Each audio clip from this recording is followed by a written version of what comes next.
제가 옛날에 들은 얘기가 있는데 확실히 직급하고도 훨씬 높았던 것 같아요. 선수들 수준도 그렇고 그랬는데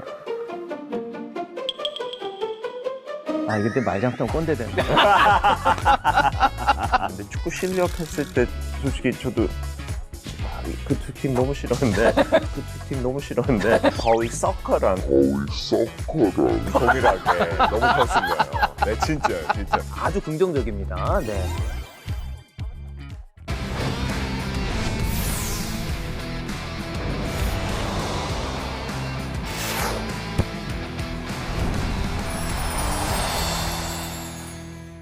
역사적 맥락과 스토리를 알면 게임이 더 즐거워집니다.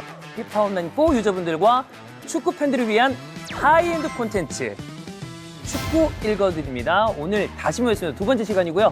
오늘도 박사님 그리고 피터님과 함께하겠습니다. 안녕하세요. 안녕하세요. 안녕하세요. 네. 안녕하세요. 두 분 어느 리그로 축구에 입문하셨냐고 묻는 건 피터님한테는 의미가 없고요. 네. 박사님은 축구를 보시기 시작한 게 대표팀 축구일까요? 아니면 다른 리그일까요? 뭐 우리가 운동장 축구죠. 그건 맞아요. 네. 근데 이제 방송에서 리그를 본 거는 우리나라는 차범근 선수가 활약하면서 차 감독님. 분데스리가가 처음 중계가 됐어요. 그때 당시에는 분데스리가의 위용이 또 되게 대단했다. 이런 얘기 많이 듣잖아요.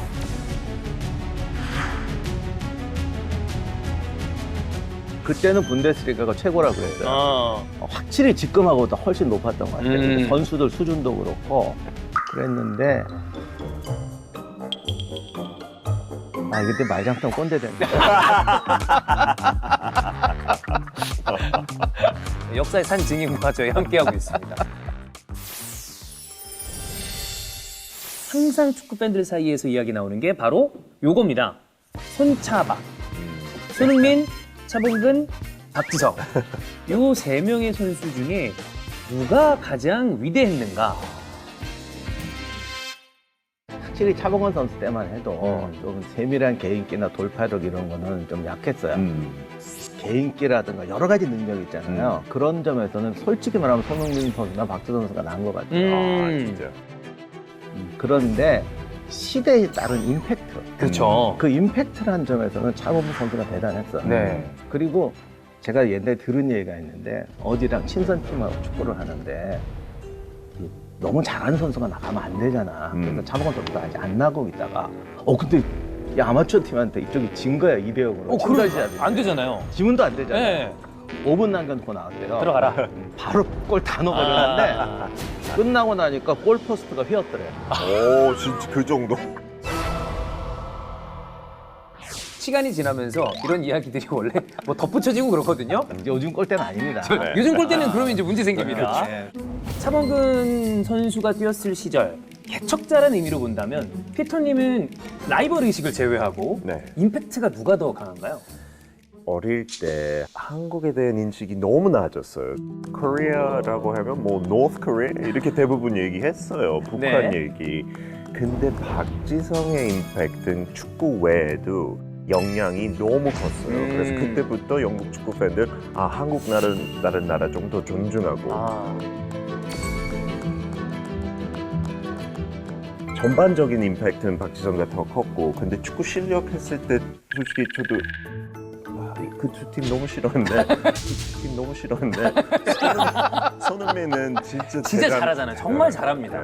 대단했어요. 이제 조금 솔직히 냉정하게 봤을 때 조금 이제 나이를 속일 수 없잖아요. 솔직히 근데 몇 년 동안 너무 진짜 대단했어요. 아시아 선수가 그 말도 안 정도 할 되죠. 수 있냐 이 정도였어요. 그렇습니다.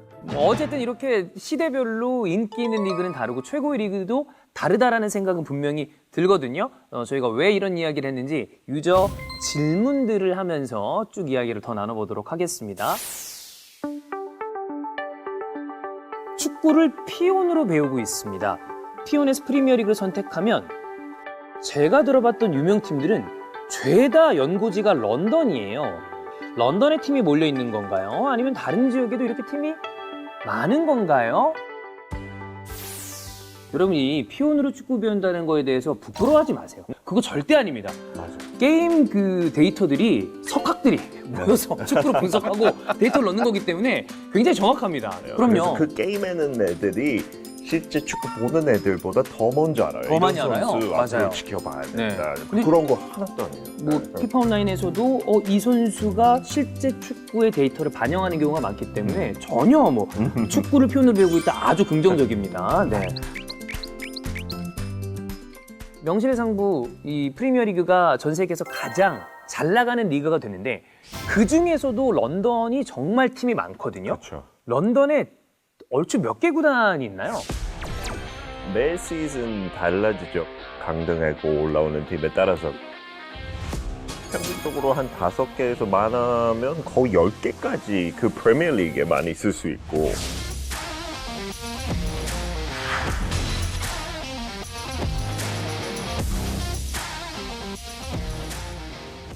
그런 시스템 안에 있는 런던 클럽은 한 500개 돼요. 진짜 그냥 작은 동네 축구 클럽도 아스널, 첼시 그런 구단랑 똑같은 셋업이에요. 네. 진짜 그 등록해야 되는 절차도 되게 까다롭고 아. 그래서 그것도 진정한 축구 구단이에요.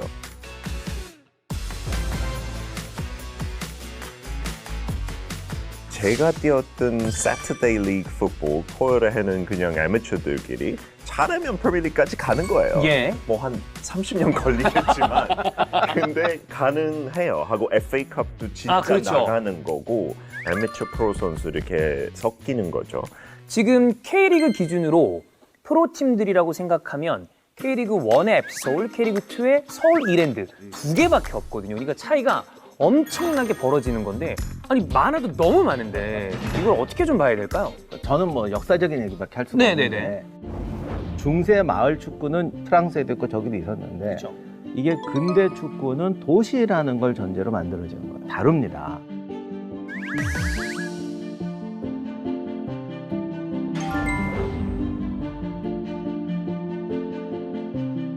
영국이 산업혁명이 되면서 산업혁명. 전 유럽 전 세계에서 공업지대 도시화가 제일 빨리 진행이 됐어요.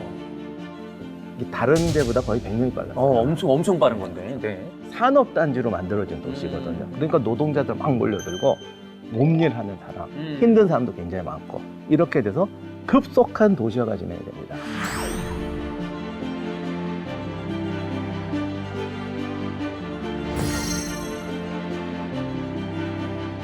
이 중에서도 최고가 런던이었어요. 2등하고 더블 스코어 차이였고 100년마다 2배로 놀다가 뒤에 가면 100년마다 4배로 늘고 막 이래요. 네.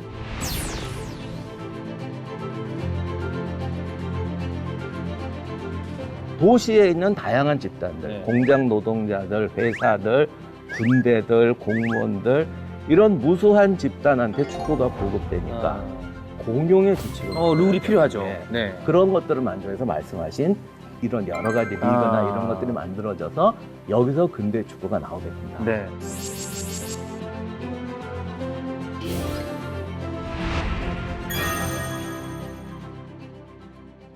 런던에 엄청나게 팀이 많다라는 이야기를 드렸습니다. 근데 우리가 또 축구하면 빼놓을 수 없는 게 이 더비.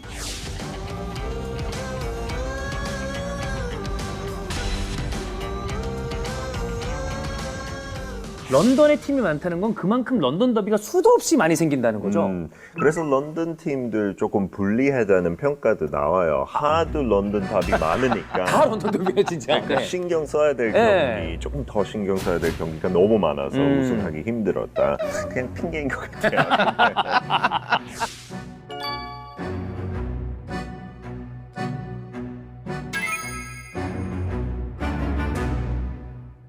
안 좋은 감정 있는 팀들은 진짜 답이라고 부를 수 있고 다른 거는 그냥 런던 매치, 런던 게임 이렇게 부를 수 있고 그 정도로. 그 구단의 역사에 따라서 어. 진짜 그거 구분해야 되는 거예요. 더비가 진짜 많은데 박사님도 이런저런 더비 아마 되게 많이 보셨을 거 아니에요? 네, 근데 더비가 7개나 있대요.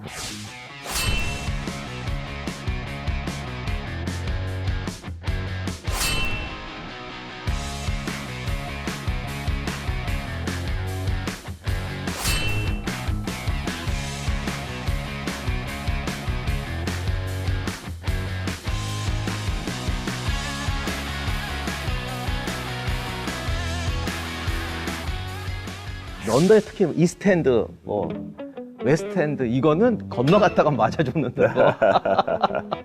북런던 더비가 그 중에서 대표적이죠. 제일 많은 팬들이 프리미어리그 시대 보면서 그 런던 더비 중에 다 인정하는 거예요. 네. 레드카드 많이 나가고 그렇죠. 런던 사람들은 모든 축구 팬들은 그거는 인정해요. 그게 런던. 제일 큰 가장 큰 런던 더비다. 더비. 아, 최근에 이렇게 기사들을 보면서 안 건데 토트넘이랑 첼시도 서로 되게 안 좋아한다고 얘기하더라고요. 토트넘 싫어하는 팀 되게 많아요, 솔직히. 솔직히 말해서.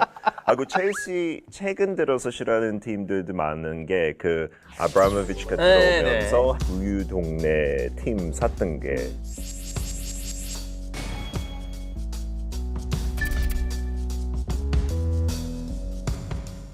그것 때문에 우승했다 이렇게 평가하는 진정한 영국 팬들 많고 아. 웨스트햄도 토트넘 되게 싫어하고 웨스트햄도. 그냥 토트넘은 미움 받으려고 태어났던 구단인 것 같아요, 솔직히. 아스널 팬에서 조금 편파지만 예예. 토트넘을 싫어하는 뭐 스퍼즈라는 단어도 생길 정도로 네. 토트넘은 역시 그래. 아. 약간 이런 느낌이 아, 그런 있어요. 느낌. 네, 아. 네. 근데 이런 게 사실 필요한 거지. 예. 축구가 뭐 근본적으로 사람을 단합시키자는 그렇죠. 거잖아요.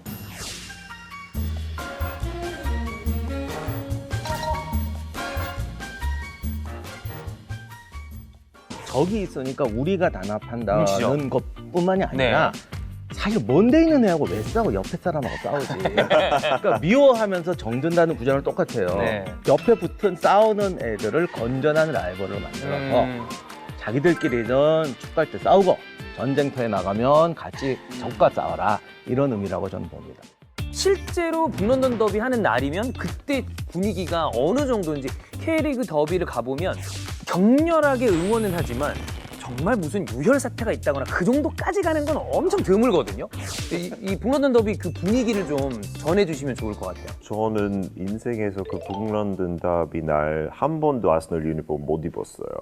그거 입고 나가면 그냥 약간 싸우자는 얘기예요, 그날에. 그래, 한번 덤벼봐, 이 정도. 도발이네요. 네, 그래서 절대 안 입어봤고 죽어도 그날에 경기장 안 가고 일부러.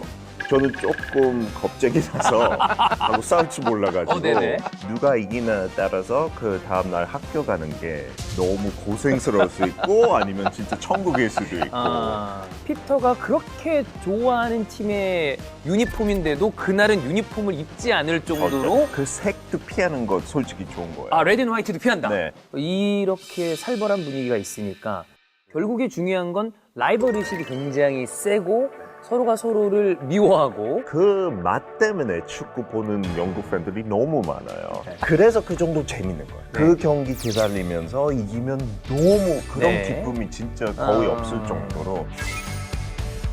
Somebody told you you never find yourself a love, and now you're bitter, so you cut off your hair, and some of your friends you're losing another. 유저분들의 질문 중에 그런 얘기 있었잖아요. 런던 말고도 이렇게 다른 도시에 팀이 많냐. 그 소수의 팀들만 프리미어리그에 한 번쯤 올라가는 거죠. 그렇죠. 그 역사도 더 깊으니까 그리고 압도적인 1위 인기 스포츠니까 영국은 완전 오르지. 약간 축구 포커스 있으니까요. 네, 그래서 그 런던 팀도 많지만 모든 도시에 솔직히 되게 많아요. 네. 자, 우리 또 유저 질문 보면서 이야기 진행하겠습니다. 두 번째 피파 유저분의 질문을 볼게요. 자, 메시 호날두가 라리가를 떠난 지 2년이 지났습니다. 그들이 활약할 때는 라리가 얘기를 참 많이 했었는데 요즘엔 PL 얘기만 하게 되더군요. PL을 이렇게 인식하게 된 이유가 뭘까요? 전문가분들의 의견도 들어보고 싶습니다. 저희가 쭉 오늘 얘기를 하고 있는 게 이 프리미어 리그가 가장 세계에서 주목을 많이 받는 리그다. 피터님도 좀 동의를 하시죠? 그렇죠. 네, 네. 지금 당장. 라리가가 조금 스포트라이트 받았던 게 진짜 메시, 호날두, 엄청났죠. 레알, 네. 바르셀로나 때문이죠. 그 2000년대부터 지금까지 프리미어리그가 제일 재밌는, 엄밀히 따지면 제일 잘하는 축구는 아닐 수도 있지만 그런 라이벌전도 너무 많죠. 역사, 이야기도 많으니까 그냥 봐도 재밌는 경기 좋아하잖아요. 왔다 갔다 그쵸. 왔다. 그게 바로 EPL이잖아요. 일반 사람한테 매력이죠. 네, 훨씬 더 와닿는 거죠.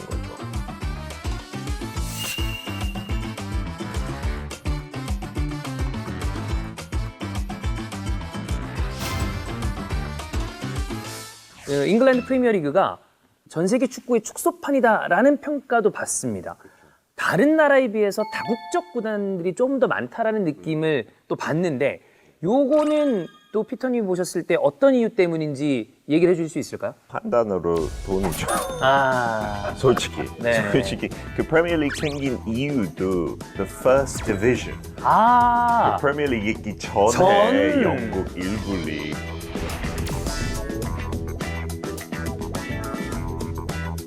영국 그 first division이 봤을 때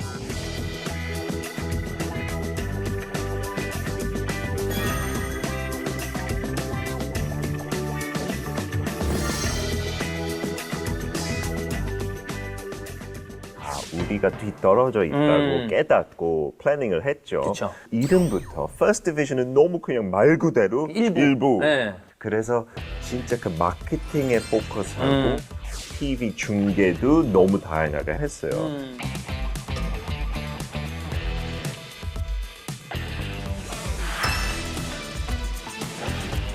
그 변화도 반대에는 다도 많았고 근데 프리미어리그는 너무 비전 있게 많이 보여줘야 TV를 통해서 광고도 붙이고 이제 해외까지 비전이 그렇죠. 있었죠. 중계 그 판매 중계권료, 네. 그 수익이 네. 어마어마했죠. 압도적이죠. 네, 처음에는 절대 안 그랬어요. 오히려 우리가 비싼 돈 주고 시리아 신청했어요. 근데 너무 급격히 그거 네. 180도 바뀐 거죠. 그래서 그 이후부터 이제 해외 선수들 많이 들어왔죠. First Division 했을 때 외국인 선수면 스코틀랜드 선수, 네. 웨일스 선수가 외국인 선수였어요. 네.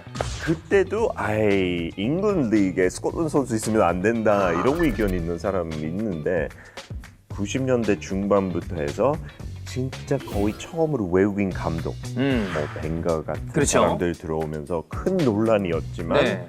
진짜 최고의 외국인 선수 우리 리그에 뛰면 오히려 너무 보기 좋잖아.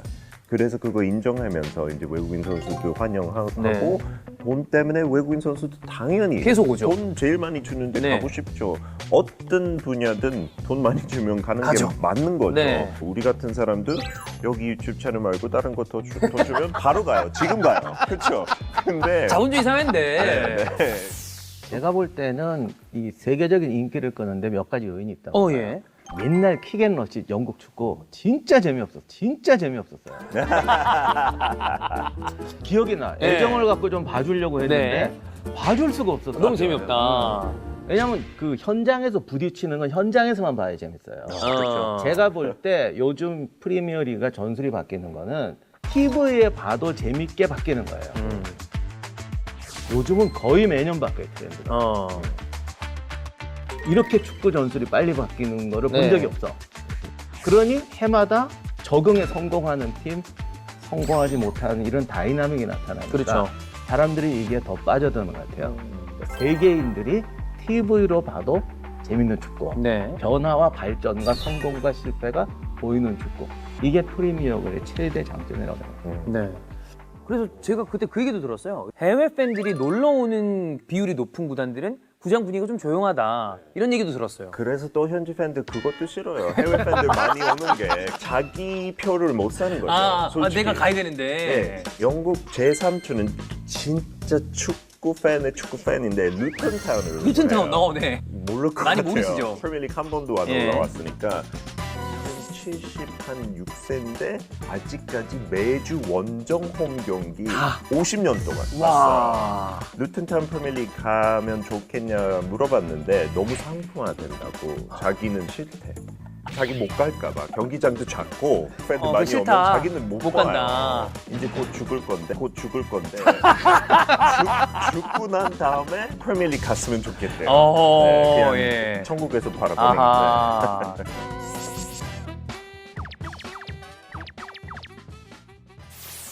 현지에서 영국 갔을 때 좀 한 팁 주자면 그 PL 아니면 EPL 그런 표현 안 쓰는 거 좋아요. EPL, 그게 what are you 뭐냐고. talking about? 네. 하고 아는 사람도 그 상대를 무시해요. 아, 너는 해외 팬이구나. 진정한 팬 아니구나. 그럼 이런 거는 잘 알아두셔야 됩니다. 원래 우리나라 사람 이런 거 좋아하거든요. 어디 가서 무시한다는 거 좋아하기 때문에. 네. 네. 프리미어 리그. 그래서 I like the EPL 거의 서커랑 동일하게 너무 거슬려요. 네, 진짜. 차라리 프리미어 리그 아니면 그 다음에 진짜 The Premiership. 초창기에 그런 브랜딩을 했어요. The Premiership라고 하면 진짜 인정 많이 받을 것 같고. 정말 좀 상투적인 표현으로 우리가 많이 쓰는 얘기잖아요. 총성 없는 전쟁이다. 이게 사실 전쟁 대리전 맞는 느낌이거든요. 저 동네 가서 예전에는 총칼 들고 싸우던 걸 이제는 그냥 공 가지고 싸운다. 그 정도 개념이라고 생각할 수 있는 것 같아요. 실제 전쟁에도 대입할 만한 것 같고요. 실제로 축구가 전쟁에서 기원이 됐다는 설이 여기 있어요. 네. 이게 이제 우리가 아는 근세 축구로 바뀌었잖아요. 근데도 옛날에 그 전쟁할 때 전술하고 되게 유사한 게 많은 것 같아요. 그러니까 처음에 공을 들고 전진한다. 그런데 옛날 전쟁할 때는 가장 기본 포메이션이 중군, 좌군, 우군이에요. 그리고 중앙에는 보통 보병을 넣고 네. 좌우에 기병을 넣죠. 그래서 기병이 치고 들어가서 상대방의 이제 깃발을 뺏는 건데 네.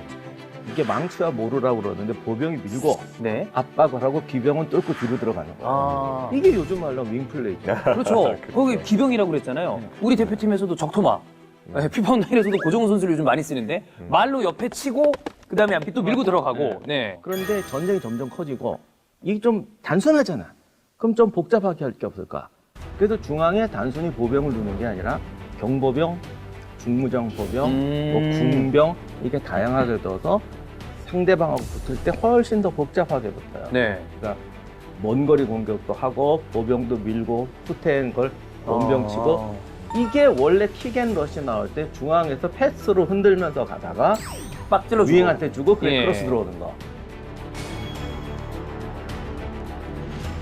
양쪽에 윙, 가운데 센터 포드랑 옆에 포드 네. 3명. 이게 소위 말하는 중장보병, 경보병 이런 식으로 해서 밀고 들어가는 건데 거의 1920년대부터 차범근 선수 나올 때까지 했던 네. 게 요 포메이션이었어요. 그 박사님 말씀하신 그 포메이션이 진짜 모든 것이 돌고 돈다고 요즘 제일 잘 나가는 팀들이 쓰는 실제 포메이션이 2-3-5입니다. 전쟁에 기반된 전술이 돌고 돌아서 그렇죠. 요즘에도 쓰이는 거죠. 그러니까 이게 포메이션이 전쟁에서 나왔으니까 네. 전쟁을 모르고 전술을 연구해도 비슷해질 수밖에 없는 거예요. 피파 유저 질문 3번째입니다. 손흥민이 형을 덕질하는 10대 중학생인데요. 흥민이 형이 소속돼 있는 팀 토트넘 허스퍼에 대해서 알아보다가 문득 여긴 왜 엠블럼에 숱하게 등장하는지 그게 굉장히 궁금해졌습니다. 프리미어리그 쭉 보다 보면 새들 있는 팀들 꽤 많거든요. 브라이튼도 있고 노리치도 있고 뭐 토트넘도 있고 리버풀도 그렇게 치면 이제 봉황 같은 것도 있고. 아, 맞아요. 네. 그 라이버벌. 엠블럼들이 여러 가지가 있는 편인데 프리미어리그 엠블럼은 딱 먼저 생각나는 게 사자. 그것도 로고가 한번 바뀌긴 했습니다만. 영국에서 사자가 갖는 의미가 있을까요? 영국 같은 경우는 지금 왕실 문장도 사자가 들어가고 보통 그래서 삼사자 군단 삼사자 이런 군단 말 맞아요. 하는데 네. 예를 들면 지금 문장 같은 경우는 웨일즈, 스코틀랜드 이렇게 들어가야 되는데 잉글랜드는 방패에 그려진 3마리 사자예요. 스코틀랜드도 사자가.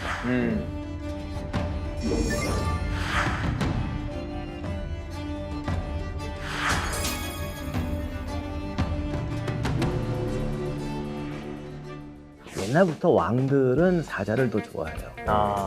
상징. 네, 네. 상징으로. 근데 왜냐하면 이게 호랑이하고 좀 다른 게 네. 실제로 호랑이는 좀 싸움꾼 스타일이에요. 그러니까 돌격대장 네. 이런 거 장군 할 때는 확실히 호랑이가 좋은데 그쵸. 왕은 싸움을 잘하는 게 아니라 통치를 해야 되잖아요. 호랑이는 정글에 숨어 있다가 그렇죠. 귀신같이 나타나고 해치우고 사라지고 사자는 초원에 엎드려서 좀 말이 자죠. 사자는. 후궁도 많고 네네네네. 영국이 어떻게 보면 선빵을 친 거지 제대로 선빵을 쳐서 사자도 없는 나라에서 사자 상징 있는 거가 조금 웃기긴 한데 네. 근데 영국 사람들한테 그 three lions on a shirt 그 의미가 너무 크고 그래서 그거 진짜 lion heart라고 했죠. 네. 그래서 여기 그 프리미어리그 팀들 보면 사자 패치가 딱 달려 있고 사실 저는 개인적으로 예전 게 좀 더 멋있는 느낌, 요즘 좀 귀여워졌어요. 맞아요. 네, 좀 저도 이게 영국 축구를 보다 보니까 영국인처럼 되는 건지 그쵸. 저건 좀 근본 없어 보인다 이 생각했었거든요. 진짜. 뭐 저렇게 귀엽게 만들어? 네. 옳지. 네, 이거 딱 좋아요. 딱 영국 사람 마인드. 근데 그것도 역시 마케팅 입장에서 너무 복잡하니까 그렇죠. 그런 상품화하기가 예. 힘들고 그래서 그때 한 90년대 후반부터 막 바뀌기 시작하면서 영국 팬들 지금까지 그런 거 바뀔 때마다 하지 말자 그런 시위도 하고 팬들끼리 자, 그러면 이 질문에서 나온 것처럼 손흥민 선수가 뛰고 있는 토트넘 하스퍼의 이 엠블럼을 한번 볼게요. 공 위에 수탉이 있습니다. 네. 제일 약한 엠블럼 아닐까요? 제 생각 아니 그냥 냉정하게 봤을 때 너무 힘없는 새처럼 네네네네. 보이는 통통한 닭도 아니고 되게 날씬한 곧 죽을 것 같은 쓰러질 것 같은 그래서 아스널 팬들 아마 많이 모를 거예요. 저도 왜 이 새인지 모르지만 너무 좋아요. 너무 공격하기 좋아요. 좀 좋다. 너무 약해 보이니까. 네. 스퍼스라고 부르잖아요. 토트넘 하스퍼스라고 부르는데 그럼 어떤 데서 이 유래가 된 건가요? 허스퍼. 영국 사람들 잘 몰라요. 허스퍼가 뭔지.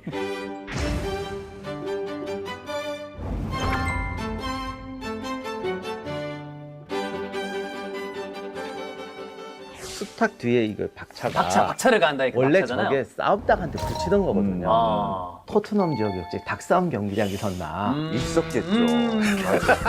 아니 옛날에 인기 하도 많았으니까 닭싸움.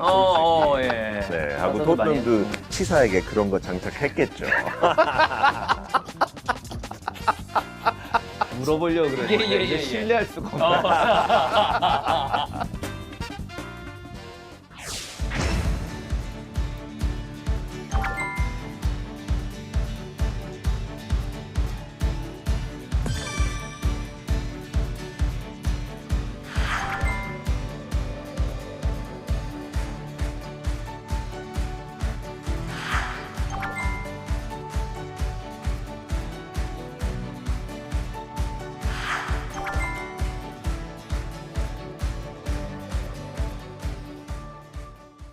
그리고 엠블럼에 별 들어가 있는 아마 유니폼 그다음에 구단들 많이 보셨을 거예요. 일반적으로 우승 횟수에 따라 별이 들어가는 경우가 되게 많죠. 그렇죠. 예. 네. 옛날에는 잘 안 보였어요. 그런 거. 뭐 국가대표팀에도 별 있는 거 그렇게 많지 않았고 흔하지 않았어요.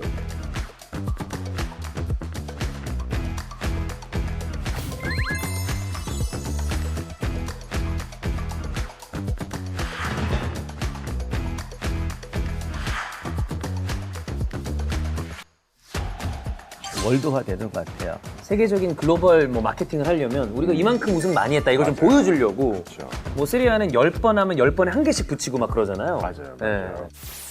자, 축구 읽어드립니다. 저희가 요번에는 프리미어리그에 관련된 이야기를 쭉 깊게 한번 따져보면서 또 엠블럼 이야기까지 한번 훑어봤는데 들으면 들을수록 피파 온라인이든 축구든 즐기는데 이런 이야기들이 덧붙여지면 아마 본인이 좋아하는 팀에 혹은 본인이 맞춘 스쿼드에 더 애정이 생길 것 같다 이런 생각이 듭니다. 역사가 그런 부분은 확실히 좋은 것 같아요. 그렇죠. 애정을 갖게 만들고. 애정을 그렇습니다. 또 앞으로 축구 읽어드립니다는 저희가 이런 역사뿐만이 아니라 과학이나 심리학, 축구로 파생된 모든 인문학을 함께 아울러서 저희가 함께 읽어드릴 예정이니까요. 더 기대해 주시면 좋겠고요.